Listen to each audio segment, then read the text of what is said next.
എത്രയോ ലക്ഷം പേരിൽ നിന്ന് അല്ലെങ്കിൽ ആയിരക്കണക്കിന് ആൾക്കാരിൽ നിന്ന് ഒരാൾ എത്തിപ്പെടുന്നത്. അവിടെ നിന്ന് നമ്മൾ വളരണം. നമ്മൾ ഈ കുറേ എണ്ണം പറഞ്ഞതിൽ നിന്ന് ഒരാളാകണം. അപ്പോഴാണ് നമ്മളിവിടെ ഉണ്ട് എന്ന് തീരുമാനിക്കാൻ പറ്റുള്ളൂ. സോ ഇറ്റ്സ് ഭയങ്കര റിസ്കി പരിപാടിയാണ്. ഇപ്പോഴും ആ ഒരു റിസ്കിനെസ് ഉണ്ടെന്നാണോ സാർ വിശ്വസിക്കുന്നത്? ഇപ്പൊ അതിനെ കുറഞ്ഞ, കാരണം ഇപ്പം നമ്മുടെ കുറച്ചും കൂടെ നമ്മുടെ കാലഘട്ടം മാറിയല്ലോ, ഇപ്പൊ എല്ലാം അപ്രോച്ചബിൾ ആയി എന്ന് തോന്നുന്നുണ്ടോ? സിനിമയിലേക്കുള്ള എൻട്രി കുറച്ചും കൂടി ഈസി ആയിരിക്കും എന്ന് ഇപ്പോൾ തോന്നുന്നു. സിനിമയിലേക്കുള്ള എൻട്രി കുറച്ച് ഈസിയാണ് ഇപ്പോൾ, പക്ഷെ നിലനിൽപ്പ് ഒട്ടും ഈസി അല്ല. അതിനെ നമ്മൾ വളരെ കൃത്യമായിട്ട് കഷ്ടപ്പെടുകയും വേണം. കഷ്ടപ്പെട്ടാൽ മാത്രം വെറുതെ കഷ്ടപ്പെട്ടൊരു കാര്യമില്ല, വളരെ ക്രിയേറ്റീവായിട്ട് കഷ്ടപ്പെടണം. അതിൻ്റെ ഡെപ്തിൽ നമ്മളതിനെ പഠിക്കണം, നമ്മളതിനെ അറിയണം, അപ്ഡേറ്റ് ചെയ്യണം. ദെൻ മോറോവർ അതിനൊരു ലക്ക് ഫാക്ടർ ഇസ് ഡെഫിനറ്റ്ലി. അത് എല്ലാ മേഖലയിലും ലക്ക് ഫാക്ടർ ഇസ്. ഇപ്പോൾ നമ്മൾ ഭയങ്കര കഴിവുണ്ടായിട്ട് കാര്യമില്ലൊരു കോവിഡ് വന്നെല്ലാം പോയി പച്ച പിടിച്ച് വരുന്നൊരു സമയത്ത് അതുപോലൊരു അത്തരം സാഹചര്യങ്ങൾ വീണ്ടും വരാം. ഞാൻ പറഞ്ഞില്ലേ, വേറൊരാളെ സജസ്റ്റ് ചെയ്താൽ പോയി കഴിഞ്ഞു. അപ്പോൾ അതുപോലുള്ള കാര്യങ്ങളൊക്കെ ഇപ്പോഴും അത്തരം അനിശ്ചിതാവസ്ഥകൾ ഇപ്പോഴും ഉണ്ട്. ബട്ട് ഫൈൻ, അതിനകത്തൊരു എന്നാലും ഇവിടെ നന്നായിട്ട് കഴിവുള്ള ആളുകളൊക്കെ ഇപ്പോഴും വളർന്ന് വരുന്നുണ്ട്, അവർ നിലനിൽക്കുന്നുണ്ട്. സോ അതുകൊണ്ട് അതിന് ഭയങ്കര ഡെഡിക്കേറ്റീവ് ആയിട്ടുള്ള ഒരു മേഖലയാണ് അത്. അത്രയും ഡെഡിക്കേഷനുള്ള ആളുകളൊക്കെ നിലനിൽക്കുന്നുണ്ട്. പിന്നെ ഇങ്ങനത്തെ തോട്ട് ആ ടൈമിൽ വന്നപ്പോൾ ആരാണ് ഫസ്റ്റ് ഒരു പുഷ് തന്നത്?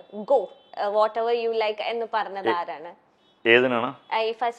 വിവാഹശേഷം ഇങ്ങനെ ഒരു ഗ്യാപ്പ് എടുത്ത് ഇങ്ങനെയൊക്കെ റെസ്പോൺസിബിലിറ്റി, ഇങ്ങനത്തെ ഒരുപാട് ചിന്തകൾ സാറിന്റെ തലയിൽ വന്നല്ലോ. ഡെഫിനറ്റ്ലി അന്ന് മഞ്ജു ആണ് അതിനകത്തൊരു കാര്യം. മഞ്ജു ഒന്നും അങ്ങനെ പറഞ്ഞില്ലെന്ന് ഞാൻ ഒരിക്കലും പോകില്ല. മഞ്ജു കുഴപ്പമില്ല, ഇവിടെ പോയിട്ട് ബാക്കി ഞാൻ പറഞ്ഞ സാമ്പത്തികം കുഴപ്പമില്ല, നമുക്ക് മാനേജ് ചെയ്യാം. അപ്പം നമുക്ക് ചില കാര്യങ്ങൾ വേണ്ടാന്ന് വെക്കുക, നമ്മുടെ ചില ഇഷ്ടങ്ങളൊക്കെ വേണ്ടാന്ന് വെക്കുക. അങ്ങനെ ഒരു 5-6 വർഷം ഞങ്ങളുടെ പല ഇഷ്ടങ്ങളും വേണ്ടാന്ന് വെച്ച്, യാത്രകളൊക്കെ വേണ്ടാന്ന് വെച്ച് ഞങ്ങൾ വളരെ കംഫർട്ടായിട്ട് മൂവ് ചെയ്തിട്ടുള്ളൊരു സിറ്റുവേഷൻ ഉണ്ട്. മഞ്ജു അന്ന് സീരീസ് വർക്ക് ചെയ്യുന്നുണ്ടായിരുന്നു. വീണ്ടും ജാനി ഉണ്ടായതിനു ശേഷം വീണ്ടും വർക്ക് ചെയ്യാൻ തുടങ്ങിയിരുന്നു. സോ അതിനൊക്കെ തുടങ്ങിയിട്ടേ ഉള്ളൂ. അപ്പം ഭയങ്കര ഇതല്ല. പിന്നെ അതുമല്ല, അന്നത്തെ കാലത്ത് എമൗണ്ട്സ് ഒക്കെ വളരെ കുറവാണ് കിട്ടുന്നതൊക്കെ. സ്വാഭാവികം കൊണ്ടും ഇപ്പോൾ ഉള്ള ഒരു ഫാൻസി എമൗണ്ട് ഒന്നും വന്നില്ല. അപ്പോൾ അതിൻ്റെയൊക്കെ ഭയങ്കര ബുദ്ധിമുട്ടും കാര്യങ്ങളൊക്കെ ഉണ്ടായിരുന്നു.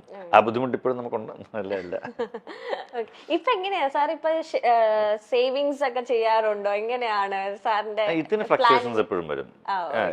ഞാൻ ഭയങ്കര ബിസിനസ്സുകാരനല്ലാത്തതുകൊണ്ട് ആയിരുന്നില്ല, പക്ഷെ ഇനി അത് കുറച്ച് ചെയ്യണം. ഒട്ടും ബിസിനസ്സുകാരനല്ലാത്തത് കൊണ്ട് തന്നെ അത്തരം സേവിങ്സും കാര്യങ്ങളും ഡെഫിനറ്റ്ലി ഞാൻ ചിലപ്പോൾ അതിനകത്തൊരു ഭയങ്കര വലിയ പരാജയമാണെന്നാണ് എൻ്റെ വിശ്വാസം. പക്ഷേ ഞാൻ ജീവിതത്തിൽ അങ്ങനെ പരാജയപ്പെടില്ല എന്ന് ഉറപ്പിച്ച് വിശ്വസിച്ചുള്ള ഒരു കക്ഷി ആയതുകൊണ്ട് തന്നെ ഞാൻ അങ്ങനെ പിന്മാറാൻ തയ്യാറല്ല. Definitely I make something. സ്വയം ഭയങ്കര കോൺഫിഡൻസ് ഉള്ള വ്യക്തിയാണോ സാർ? ഉറപ്പായിട്ടുമാണ്. ഈ കോൺഫിഡൻസ് ഓവർ കോൺഫിഡൻസ് ഇല്ല, പക്ഷെ എന്നിലുള്ള കഴിവിലും എന്നിലും ആ ഒരു വിശ്വാസം, ചെയ്യാൻ പറ്റുമെന്ന് ഉറപ്പുള്ള കാര്യങ്ങൾ നമ്മൾ ഉറപ്പിച്ച് പറയും, അത് ഞാൻ ചെയ്യുകയും ചെയ്യും. ഓക്കെ. ഇങ്ങനത്തെ തന്നെ സാറിനെ പോലെ തന്നെ അല്ലെങ്കിൽ ഇത്ര കോൺഫിഡൻസ് ഉള്ള ഒരു വ്യക്തിയാണ് പൃഥ്വിരാജ് സുകുമാരൻ. ഉറപ്പായിട്ടും എന്നെക്കാളും കൂടുതൽ കോൺഫിഡൻസ് രാജുവേട്ടന് പറയുന്ന കാര്യങ്ങളെല്ലാം എന്നെക്കാളും കൂടുതൽ നന്നായിട്ട് ബിസിനസ് അറിയുകയും ചെയ്യാം. അതെ, സത്യം. പറയുന്ന കാര്യങ്ങളെല്ലാം കറക്റ്റ് ആയിട്ട്. നിങ്ങളുടെ ആ ഒരു ഗിവ് ആൻഡ് ടേക്ക് എങ്ങനെയാണ്? ഇപ്പൊ ലൂസിഫറില് സാറ് പറയുന്നത് അത്രേ ഉള്ളൂ, നത്തിങ് എൽസ്.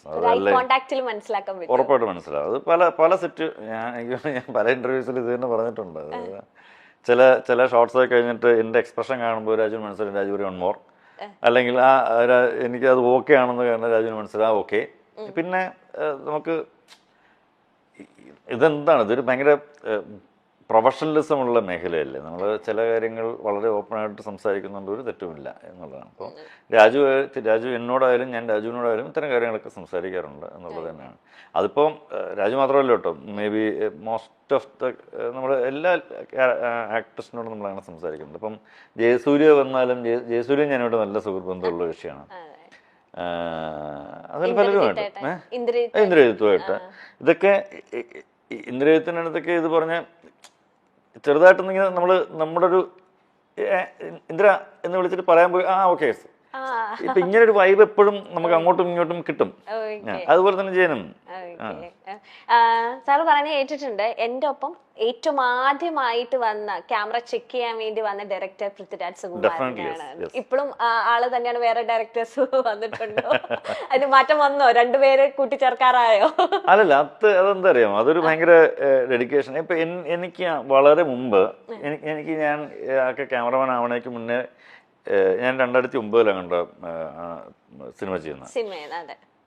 എനിക്ക് വേണമെങ്കിൽ 2005-ലോ 2006-ലോ സിനിമ ചെയ്യാം, അല്ലെങ്കിൽ ചിലപ്പോൾ 2002-ലൊക്കെ സിനിമ ചെയ്യാം. ഞാനത് ചെയ്യാണ്ടിരുന്നത് എല്ലാവരും എന്നോട് പറഞ്ഞിരുന്നു, സുഹൃത്ത് നിനക്ക് ലൈറ്റിംഗ് ഒക്കെ നന്നായിട്ട് ചെയ്യുന്നില്ലേ, നീ ഒരു കാര്യം ചെയ്യും, നീ ക്യാമറയുടെ മറ്റേ ടെക്നിക്കൽ വിങ്സ് ഒക്കെ അറിയാം, അപ്പം ഇത്രയൊക്കെ മതി, ഒരു അസോസിയേറ്റിനെ വെച്ചാൽ മതി. അപ്പം ഞാൻ പറഞ്ഞു, അത് അസോസിയേറ്റല്ലേ ചെയ്യുന്നത്, ഞാനല്ലല്ലോ. ഞാൻ ചെയ്യുമ്പോൾ അത് എനിക്ക് ധാരണകളുണ്ട്, ആ ധാരണയിൽ എനിക്ക് ചെയ്യാൻ പറ്റണം. അപ്പം എന്ത് വേണം, അപ്പം എനിക്ക് അതിനകത്ത് മുഴുവനായിട്ട് അറിയണം, ക്യാമറ ഇന്നതാണ്, ലെൻസ് ഇന്നതാണ്, എന്തൊക്കെയാണ് വേണ്ടത്, ഇതിനകത്ത് എത്ര കട്ട് ചെയ്യാം, എത്ര ഓപ്പൺ ചെയ്യാം, എന്ത് ലൂമിനൻസ് ഉണ്ട്, എത്ര മറ്റേ ആസ്പെക്ട് റേഷ്യോ എന്ത് വെക്കണം, അത് വെക്കണം, ഇതെല്ലാം അറിഞ്ഞിരിന്നിട്ട് ഞാൻ ചെയ്യുമ്പോഴാണ് ഞാനാകുന്നത്. അല്ലെങ്കിൽ പിന്നെ മറ്റേ പുള്ളിയിലേ ചെയ്യുന്നത്. അപ്പം അത് ചീറ്റിംഗ് അല്ല, ഇറ്റ്സ് നോട്ട് ഗുഡ്. അപ്പം അത് ഞാൻ ചെയ്യില്ല എന്ന് പറഞ്ഞിട്ട് അപ്പം അല്ലെങ്കിൽ അതുകൊണ്ടാണ് ഇത്രയും മോശം നമ്മൾ ലേറ്റ് ആകുന്നത്. അപ്പൊ ആ ഒരു പ്ലാനും ആ ഒരു കൃത്യനിഷ്ഠത തന്നെയാണ് പൃഥ്വിരാജ് സുകുമാരനിലും സാറിന് കാണാൻ പറ്റുന്നത് അല്ലേ? രാജു ഇതുപോലെ എത്രയോ ആൾക്കാർ, അന്ന് രാജുവിന്റെ സമയത്ത് വന്ന എത്രയോ ആൾക്കാർ ഇപ്പോഴും അഭിനയം മാത്രം നടക്കുന്നുണ്ട്. അന്ന് രാജുവിന് ഇത്തരം ടെക്നിക്കൽ സാധനങ്ങളൊക്കെ പഠിക്കണമെന്ന് ഭയങ്കര താല്പര്യമുണ്ടായിരുന്നു. അപ്പോൾ എല്ലാ ക്യാമറയുടെ അടുത്തും പോയി നോക്കും, പിടിക്കും, എന്താ ചെയ്യുന്നത് നോക്കും, ഷട്ടർ ആംഗിൾ കട്ട് ചെയ്ത് എന്താണ്, കട്ട് ചെയ്തില്ലെങ്കിൽ എങ്ങനെയാണ്, അപ്പോൾ കട്ട് ചെയ്ത് കാണിക്കുമോ. ഇതൊരു കൗതുകമാണല്ലോ, എപ്പോഴും നമുക്ക് എന്താണ് അറിയേണ്ടത്, ഒരു കൗതുകമാണല്ലോ. ഞാനിപ്പോൾ തെലുങ്ക് ഒരു 4-5 സിനിമ വർക്ക് ചെയ്തു. എനിക്കിപ്പോൾ തെലുങ്ക് അത്യാവശ്യം കുഴപ്പമില്ല, പഠിക്കാനും പറയാനും കേട്ടാലും മനസ്സിലാവും, വായിക്കാൻ അറിയില്ലെന്നേ ഉള്ളൂ. ഇനിയിപ്പോൾ ഞാനത് ആ കൗതുകത്തിന് ഞാൻ വായിക്കാൻ ശ്രമിച്ചാൽ ഡെഫിനറ്റ്ലി എനിക്ക് പറയാൻ പറ്റില്ലേ, എനിക്കറിയാൻ പറ്റും. ഞാൻ വായിക്കാൻ ഇതുവരെ ശ്രമിച്ചിട്ടില്ല, അതുകൊണ്ട് എനിക്കറിയില്ല. പക്ഷെ വായിക്കാൻ ഞാൻ ശ്രമിച്ചാൽ എനിക്കറിയാൻ പറ്റും. ശ്രമമാണ് നമുക്ക് വേണ്ടത്, ഭയങ്കര ഒരു ആഗ്രഹമാണ്, ഭയങ്കര തീക്ഷ്ണമായിട്ടൊരു ആഗ്രഹമാണ്. ഡെഫിനറ്റ്ലി ഞാനിപ്പോൾ 2 മാസം കൊണ്ട് ഞാൻ തെലുങ്ക് വായിക്കാൻ പഠിക്കും എന്ന് ഞാൻ ഉറപ്പിച്ചാൽ ഉറപ്പായിട്ട് ഞാൻ പഠിക്കും, അല്ലേ? ഞാനല്ല, ആരും പഠിക്കും. പക്ഷെ നമ്മളത് വിചാരിക്കണം. അതെ. ലൂസിഫറിന്റെ സമയത്ത് സാറ് പറഞ്ഞിട്ടുണ്ട്, ലൂസിഫറിലാണ് ഞാൻ ഭയങ്കര റിലാക്സ് ആയിട്ട് വർക്ക് ചെയ്തത്. കാരണം രാജു പക്ക ചാർട്ടർ ആയിരുന്നു, പ്ലാൻഡ് ആയിരുന്നു, സീൻ ബൈ സീൻ എല്ലാം ഓർഡർ ആയിരുന്നു. ഈ ചെറിയ പടം അടുത്തത് വരുവാണ് എമ്പുരാൻ. എമ്പുരാനിലും റിലാക്സ് ചെയ്ത് തന്നെയാണോ ഷൂട്ടിങ്? കാരണം എത്രയോ ലൂസിഫർ ഞാൻ കുറച്ച് റിലാക്സ്ഡ് ആയിരുന്നു, ഇതിനൊട്ടും റിലാക്സ്ഡ് അല്ലായിരുന്നു. ഇതിന് നമ്മള് ഇവിടെ സാധാരണ വിചാരിക്കും പോലെയുള്ള സീക്വൻസുകളല്ല നമുക്ക് ചെയ്യേണ്ടി വരുന്നത്. ലൂസിഫറിനകത്ത് നമ്മൾ സാധാരണ വിചാരിക്കുന്ന സീക്വൻസിനകത്തുള്ള കുറച്ച് വലിപ്പമുണ്ടെന്നേ ഉള്ളൂ. അതൊക്കെ ആർക്കും ഈസിലി നമുക്ക് കുറച്ചൊന്ന് ആലോചിച്ച് കഴിഞ്ഞാൽ, കുറച്ചൊന്ന് ഇനിഷ്യേറ്റീവ് എടുത്ത് അതിനൊത്തിരി ഹോംവർക്ക് ചെയ്താൽ നമുക്ക് എല്ലാവർക്കും മാനേജ് ചെയ്യാൻ പറ്റുന്നതാണ്.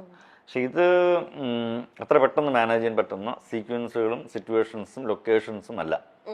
അപ്പോൾ അതിന് കൂടുതൽ സ്റ്റഡി വേണം. അപ്പോൾ ഇതിനകത്ത് വർക്ക് ചെയ്യുന്ന രാജുവിൻ്റെ കൂടെയുള്ള സകലமான ടെക്നീഷ്യൻസ് ഇതിനകത്ത് വളരെ ഹാർഡ് വർക്ക് ചെയ്തിട്ടുണ്ട്. ഈവൻ ഞാൻ ഉൾപ്പെടെ, അതിൻ്റെ എഡിറ്റർ ഉൾപ്പെടെ,